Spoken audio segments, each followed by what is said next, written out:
Hello, friends, and welcome to The Practical Church Musician, a podcast of practical tools and ideas for volunteer and part-time church musicians everywhere. I'm Dr. Sam Fleming. Each week, we explore the real joys and challenges of serving as a church musician, whatever your denomination or background. From building your musical skills to managing the administrative side of a program, this show is here to support your growth and strengthen the work you do for your congregation. Thank you for being here today.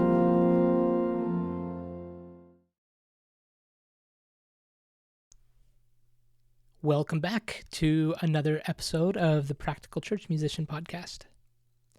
If you had a chance to listen to episode 5, Church Choir 101, Getting Started as a Volunteer Church Choir Conductor, today we will be continuing a small part of that discussion that was started in that episode.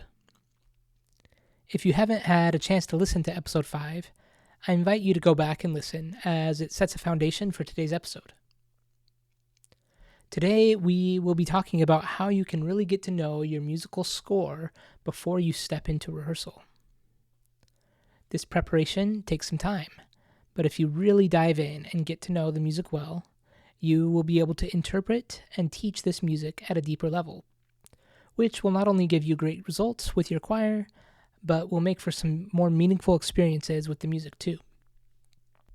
Now, just in case you are not aware, the quote-unquote lingo that we use here in the music world for preparing your music is called score study. And this is a phrase that is rather intuitive, but just to make things ultra clear here, the word score refers to what you might call sheet music or the notes on the page. So when you are doing a score study, this means you are going to study it and get to know it. When I was in music school, I frequently had professors in conducting classes talk about using different colors to mark different things in the score. For example, red was loud for dynamics, blue was for quiet dynamics, and so forth. Several years later, when I was developing the curriculum for an undergraduate conducting class that I was teaching, I stumbled upon an actual method that likely influenced, at least in some way, how my professors were teaching score study. And this method is called 7 trips through the score. Without getting too far into the proverbial weeds, here is a little bit of background to this method. The 7 trips through the score method came out of music conservatories in Brussels and Paris for orchestral conducting students. The title of this method quite literally means 7 trips through the score with different colored pencils, each color indicating different layers of score analysis. Levels are to be completed one at a time, so you're not combining steps, but you're going one by one, step 1 to step 2, etc., which results in the 7 steps, or the 7 readings of the score. So you're going through the score 7 different times, and each time you're focusing on a specific element for score analysis. Therefore, each trip through the score will result in the conductor, which is you, gaining an increased knowledge and understanding of the score, thus enabling you to fully prepare and present and teach the music to the choir. Of course, no analysis of the score would be complete without learning the historical background of the piece you are studying as well. Now, before I walk through these 7 steps, I've got to make one thing clear here. This isn't homework just for the sake of homework. The goal isn't to fill your score with colored markings so that you can impress someone or so that you can say, ooh, look at what I did. The goal is to eliminate surprises before rehearsal. Every minute that you spend discovering the music at home or in your office is a minute you don't have to spend figuring it out in front of your choir. Now, there is a methodology or a thought process that sometimes in a rehearsal, it's good to kind of talk things out loud. So you're problem solving an issue out loud so that the choir can also learn how to problem solve that issue. But the more you know about the music ahead of time, the better. The Practical Church Musician Podcast is brought to you today by the Practical Church Musician Podcast. That's right. No fancy sponsor, no mystery promo code. Just me, the host, Dr. Sam Fleming, talking to you about the show. Look, here's the thing.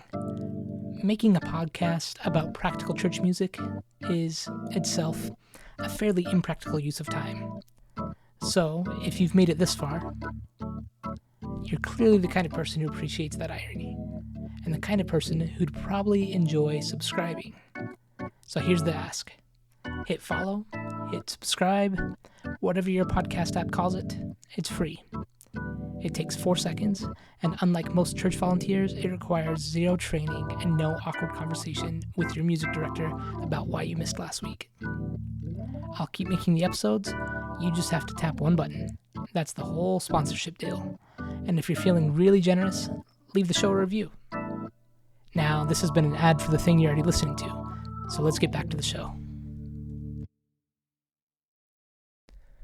Okay, so here is trip number 1 through the score. So this is the first time you're looking at the score. And the first thing you're going to do is you're going to look at the formal analysis of the piece. Now, you may not understand completely what that means, and so I'm going to explain a little bit. But the color that you will use for this is yellow. And really, when we talk about formal analysis, we need to think about this as looking at the roadmap before taking a trip. We're understanding where the music is going and how we're going to get there. So when you are analyzing the form of the piece, you want to ask questions like, where does the piece begin? Does it develop? Does it move away from the main theme? And where does it end? Does it repeat material? This is also a great time to mark any codas or odd repeats that might come up in the music. Is there a specific form to it, such as ABA, or verse-chorus, or verse-chorus-bridge, etc.? Is there a refrain? Where is the emotional high point or the climax of the whole piece? Circle it, write high point or climax, something that helps you know that this is the moment. Does everyone sing together the whole time, or do different voices have independent lines? And if you know this roadmap, you'll never feel lost during rehearsal because you know how the piece starts and you know where it's going, you know how it's going to end. And you can always work with the beginning to the end in mind. For trip number 2, we are going to be looking at the harmony or the harmonic structure of the piece, and you'll be using the color orange. So this is where we're looking what's going on underneath the melody. Harmony often tells us where the tension happens, where the release is. It helps us understand the color of the piece. And you don't necessarily have to be a music theory expert to look at the harmony and have a basic understanding of what is going on. Some things that you're going to look at are key signatures. What key do you start in? Are there any new key signatures that occur? Does the music sound stable or does it sound tense? Are there any difficult accidentals? Are there cadences or stopping points in the piece that occur? Take note of those things. Mark them. Make sure that you're aware of where they go. Sometimes I like to write words in that describe the harmony, just so that I have a good idea of what character I am going for in rehearsal. Even if you can't name every chord, simply recognizing where something changes will help you teach it more confidently. For trip number 3, you're going to focus on the melody line, and you're going to use the color green. So from the beginning of the piece to the end, you'll go through with your green pencil this time. Now, one of the biggest mistakes that I see in beginning conductors is assuming that the melody is always in the soprano line and that the sopranos always have the melody. It just isn't. Sometimes the altos or the tenors, or occasionally even the basses, get the melody. And sometimes the accompaniment gets the melody and the choir is actually taking on the role of the accompaniment. So go through the whole piece and find the melody and trace it from beginning to end. Understand where it goes. Underline it, highlight it in your green so that you know exactly where it goes and what it's doing. And ask yourself, who has the important musical idea here? When does it move? Does another section imitate it? Is there a repeated pattern that is easily recognizable as the melodic pattern? Are there any awkward leaps that your singers will struggle with? If you know who has the melody, you'll naturally know who to cue at the right time during rehearsals.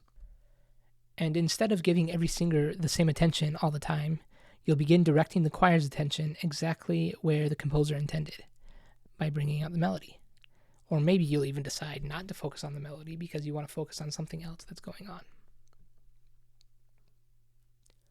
Trip number 4 is where you're going to start analyzing the musical phrases, and you'll use the color pink for this. Just like English or any other language, music is also a language. It functions very much so like a language. And just like we don't speak one sentence without breathing, singers shouldn't sing every measure with the same energy. So mark where the phrases begin, mark where they end. Look for natural breathing spots. Look for musical sentences. Where should the line grow? Where should it relax? Where should it go? Where should cutoffs happen? And one of the easiest ways to improve a volunteer choir is simply getting everyone to breathe together. And so by marking your phrases and knowing where things are going to go and what you're going to do, or maybe you even have a spot where you don't want them to breathe, mark that as well. This is one of the key things to helping everybody sing together and be unified really quickly. The Practical Church Musician Podcast is brought to you today by the Practical Church Musician Podcast. That's right, no fancy sponsor, no mystery promo code. Just me, the host, Dr. Sam Fleming, talking to you about the show. Look, here's the thing. Making a podcast about practical church music is, itself, a fairly impractical use of time. So, if you've made it this far, you're clearly the kind of person who appreciates that irony, and the kind of person who'd probably enjoy subscribing. So here's the ask. Hit follow, hit subscribe, whatever your podcast app calls it. It's free. It takes 4 seconds, and unlike most church volunteers, it requires 0 training and no awkward conversation with your music director about why you missed last week. I'll keep making the episodes. You just have to tap one button. That's the whole sponsorship deal. And if you're feeling really generous, leave the show a review. Now, this has been an ad for the thing you're already listening to, so let's get back to the show.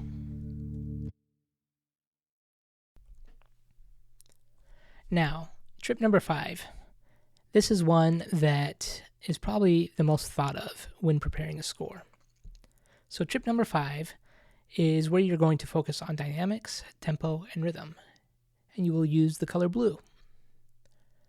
Most conductors notice the loud and soft markings really quickly, and particularly referring to those of you who may be just beginning. But fewer conductors notice why those dynamics are there.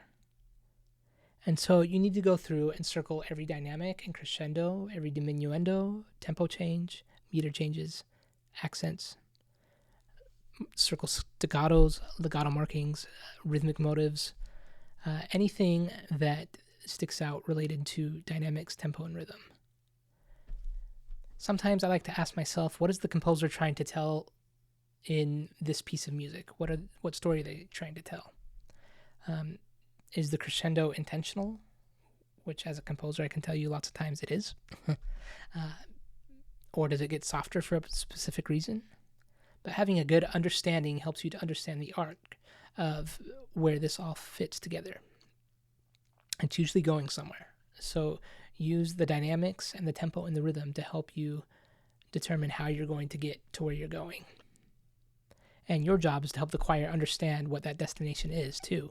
So understanding this yourself is the first step to helping your choir understand things.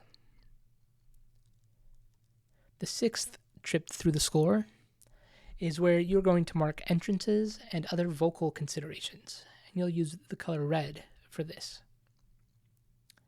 And this is probably the moment where you're going to start thinking like a singer the most. Earlier in the phrase analysis section with the pink pencil in trip number 4, you started to think about breathing and things like that. And now you're going to go full-fledged singer and start thinking about that. One of the first things I like to do is look through the music and think, what entrances might be kind of difficult? Do the tenors come in on an offbeat? Do the altos need help getting into their part? Especially if the music is not homorhythmic or moving all together at the same time rhythmically. Look at what parts might be resting for a long time. Are they going to need a big cue to come in? Are there unusually high spots or low spots? You've already gone through and marked the climaxes of the pieces, but how does that fit in the vocal range, especially for a bass or a soprano or alto or tenor? Look at all those vocal considerations. Are there vowels that might need to be modified or sustained on pitches? Are there consonants that could cause ensemble problems, like those pesky T's or S's at the ends of phrases? If you identify these challenges ahead of time, you can rehearse them intentionally instead of discovering them accidentally during rehearsal, which happens to the best of us. I have been there on more than one occasion. But again, the more that you know ahead of time, the better that you can prevent some of these things. And besides, one well-planned rehearsal beat is worth 10 emergency corrections. The Practical Church Musician Podcast is brought to you today by the Practical Church Musician Podcast. That's right. No fancy sponsor, no mystery promo code. Just me, the host, Dr. Sam Fleming, talking to you about the show. Look, here's the thing. Making a podcast about practical church music is itself a fairly impractical use of time. So, if you've made it this far, you're clearly the kind of person who appreciates that irony, and the kind of person who'd probably enjoy subscribing. So here's the ask. Hit follow, hit subscribe, whatever your podcast app calls it. It's free. It takes 4 seconds, and unlike most church volunteers, it requires 0 training and no awkward conversation with your music director about why you missed last week. I'll keep making the episodes. You just have to tap one button. That's the whole sponsorship deal. And if you're feeling really generous, leave the show a review. Now, this has been an ad for the thing you're already listening to, so let's get back to the show. So now you've made it to your final trip through the score. And this is where you're just going to use your best friend, the pencil. In this last trip through the score, you're going to be looking at the text of the piece and the accompaniment of the piece. So for church music, I might even argue that this should become one of your first priorities. You should be asking questions like, who wrote the text? Where did it come from? Is it from scripture? Is it a hymn? Is it a poem? What's the theological message? What words deserve emphasis? Where does the music paint the meaning of the text? Does the accompaniment simply support the choir, or is it adding another layer to the story? If the text is in another language, look for a good translation. Learn how it's pronounced. Understand what every phrase means.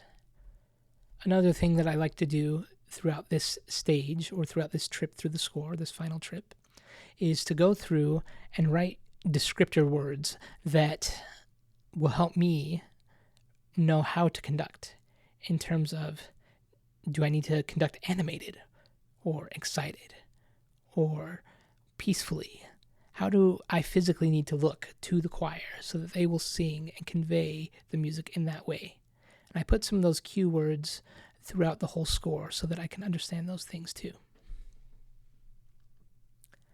Now, you might be thinking, we just got through all the 7 steps here, the 7 trips through the score, and you're thinking, man, Sam, this sounds great, but I barely have time to get through one reading of the music.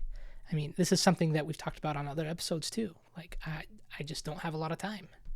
And so, like, I totally get that, especially as many of you are volunteers. You have jobs, families, other church responsibilities, and you're probably preparing this music after the kids go to bed or at the end of a long workday. Here's the good news, though. You don't have to complete all 7 trips in one evening. So you don't have to sit down and go through your score 7 times in one sitting. Spread it over a few practice sessions throughout the week. Maybe one night you only focus on the first 2 steps, and then the next night you do the next 2 steps. Even spending 15 focused minutes on one aspect of the score will prepare you better than reading through the piece mindlessly 3 or 4 times. It's also going to help you walk into that choir rehearsal Sunday morning or on a weeknight, whenever your choir rehearsal is, and you are going to know the music, and you'll be able to stand in front of the choir and say, I know the music, I've done my homework. And your choir will see that preparation as well, and they will appreciate it, and they will love it, and they will love the experience because you know what the music is going to sound like, and you will come into rehearsal having a better idea of how you want to shape it. So the more time you spend studying the score, the less time you'll spend reacting during rehearsal. And lots of times, even with a well-planned rehearsal plan, you'll be able to have a good concept of the score, and you'll be able to know what's coming next. So if you ever get to a moment in the rehearsal where you're thinking, oh no, what happens next? You can look down at your score and be like, oh yeah, I was going to focus on this aspect here. And that's when rehearsals become more about survival and more about actually making the music. It allows you to enjoy the process as well. And it goes back to the principle that I feel like I'm probably going to talk about on many episodes here. But that is, proper prior planning positively prevents poor performance. Or, in your case, poor rehearsals. And the more that you know the music, the better you can get out of the music and help your singers understand what's going on in the music, the better it's going to go. So before we wrap up here, here's your challenge for the week. Just take one of your choral pieces that you're preparing. Grab your colored pencils or different highlighters or whatever you have that will work for you, and start working through these 7 steps. You don't have to worry about finishing them all today or tomorrow, but just begin. Try one out and see how it goes. Try another one and see how it goes. And I think you'll be surprised at how much more you notice the second, third, and fourth time through the score other things that are going on the page. And you'll be surprised, even if you only get through 2 or 3 of these trips through the score and then have to go to a rehearsal, you'll still understand more about the music, and you'll start to recognize more. And I'm hoping that you'll feel more motivated to go through all the steps of the score and take the time to do that, to really understand it. And then when your choir sings in a few weeks from now, they'll probably have no idea why rehearsal felt so smooth, but you'll know. And that's really the work of being a conductor, even at a church that may be small or that only has volunteers. But you can create excellent musical experiences in your church choir regardless of skill level. And that preparation and knowing the score is how you can accomplish that. If you found today's episode helpful, I hope that you'll like, follow, share, and subscribe on your favorite podcast platform: Spotify, Apple Podcasts, iHeartRadio, etc. Help spread the word about the podcast. Help other fellow church musicians who are out there who are just looking for some extra help and resources to help them on their way. You can follow us on Instagram at The Practical Church Musician, or on our website, thepracticalchurchmusician.com. And hopefully you can check out the resources that are going to be published out there regarding this episode, and that you'll continue to follow us online as we hope to expand our online presence and sharing all these helpful tips to help you in your church work. So as we wrap up episode 7, I invite you to join me next time as we explore another topic in the treasure trove of topics related to church music and service as a church musician. Until next time, keep singing, keep playing, keep practicing, and keep moving forward.